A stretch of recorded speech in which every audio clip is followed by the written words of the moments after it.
Hi. 12,69,346 చదరపు మైళ్ళు నా దేశం. 121 కోట్ల జనాభాలో నేను ఒకడిని. మాకు స్టైల్గా స్పూన్తో తినడం తెలుసు, కానీ కమ్మగా చేత్తో కలుపుకుని తినడం ఇష్టపడతాం. పార్టీలంటూ పబ్బుల చుట్టూ తిరుగుతాం. అలాగే పండుగలు వస్తే ఫ్యామిలీతో గడపడం ఇష్టపడతాం. ఇతర దేశాలలాగా విదేశీయులపై దాడులు చేయం. అతిథుల్ని దేవుళ్లా భావించే దేశం మాది. పెద్దలంటే గౌరవం, సంఘం పట్ల సంస్కారం, స్త్రీలంటే మర్యాద. ఇది మా సంస్కృతి.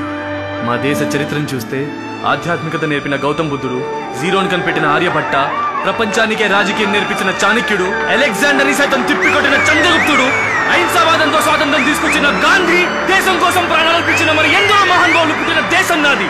ప్రపంచంలోనే అది పెద్ద ప్రజాస్వామ్య దేశం నాది.